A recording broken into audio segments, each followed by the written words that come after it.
different from the common dialect? It's an academic language because people who speak It's the same argument about legalese. people who speak legalese are bilingual in legalese or academic whatever. People who speak the academic language are bilingual in academic language and English. Speaking as one of those people, I understand this. I know many people who I talk to and their eyes glaze over and they have no idea what I said because I'm speaking academic. Literally, a bunch of people genuinely do not have it as part of their language, and therefore that part of the language does not represent that culture.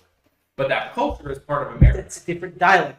Because No, it's not a dialect because they can't understand it no matter how much time they speak. They don't know the words.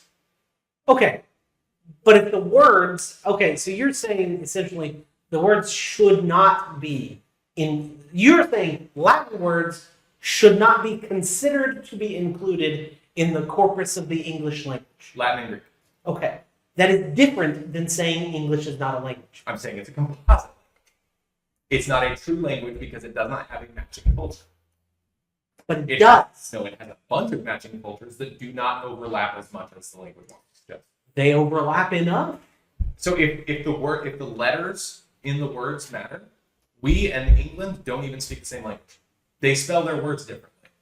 Okay, They pronounce them differently too. They have an accent because they pronounce them differently. but the differences are dialect differences, not language. The difference between American English and British English is a difference of dialect, not a difference So of what's language. the difference between dialect and language? Degree. It's not a difference in kind, it's a difference in degree. If you deviate a certain amount, you got a dialect. If you deviate more, you've got a different language. Okay, I want to show you something. This guy, his name is Niall Wilson. Sorry. Okay. He is a British gymnast. He's from Middle England, Okay. meaning between Scotland and London. Okay. Just listen to his accent for a minute Okay. after the ad. You get ads. That's fine. Yeah. I don't want to pay. It's been free forever, and I don't want to pay. Oh, I don't pay for my. I've told you. You got it. Yeah, you randomly got it. I've got a weird glitch, and I don't know. Maybe if YouTube hears this, they'll change it. In fact, I'm kind of just wanting to experiment, so I will tell you. I've got a weird glitch in my YouTube. I don't get ads. I don't pay for anything. I just don't get ads. Period. It's funny. Maybe YouTube will hear this and change that. I don't know. Okay, show me this guy's dialect.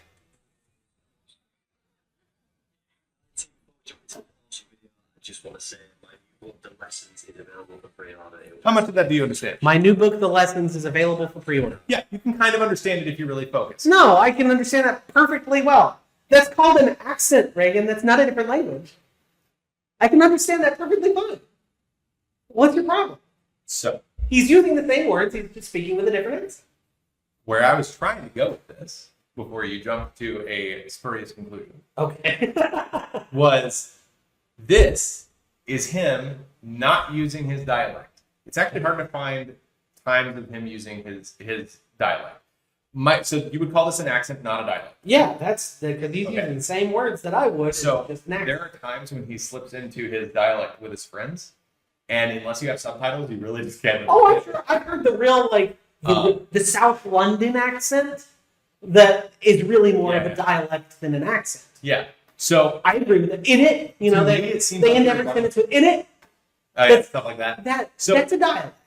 My question is what is the line? I'm really I don't think I don't think it's easy to draw a bright line. I think it's kind of a. because I don't gut understand sense. your mental map of how language works. I don't think it's easy to draw a bright line between what kind of deviation constitutes a dialect versus what degree of deviation constitutes a different language. But it you're is saying the words have no meaning. There's no meaning. What a dialect's just whatever you want it to be. Whatever That's feels not what right. no, that's not what I'm You're saying. saying you can't draw a line. No, I'm saying it's hard to draw a line, and it's not going to be a bright line. It's And- going to be a bit gray. That That doesn't mean there isn't a line. It's just it's hard to place exactly where the line is. Sometimes, but what's your definition? What is a dialect? Okay, Define it. Like, what are you even? I'll define a dialect versus a language the same way I would define a mountain versus a ridge. A ridge is a ridge is a lump that's smaller than a mountain. No, and a a ridge mountain- actually has a very specific definition. Okay, then perhaps I should say hill instead of ridge. Okay, a hill and a mountain is Yes. much better. A hill is like basically a cliff. Oh, fair enough. It's a little more nuanced. A hill is a lump that is smaller than a mountain. A mountain is a lump that is bigger than a hill. You kind of define them with each other. Sure. That's how I would use language versus dialect. A dialect, you call something a dialect of a certain language when it has enough linkage with the father language that there's still some sort of general understandability, but it's different enough that it may be hard to understand. By that logic, if you exclude Latin and Greek, and maybe French too, depending on how detailed you want to get, then modern English is a dialect of Old English, not a separate language. Perhaps you're right. Okay. Perhaps you're right. That may be true. Very- I don't know enough about Old English to know. Yeah. So But that could be the case.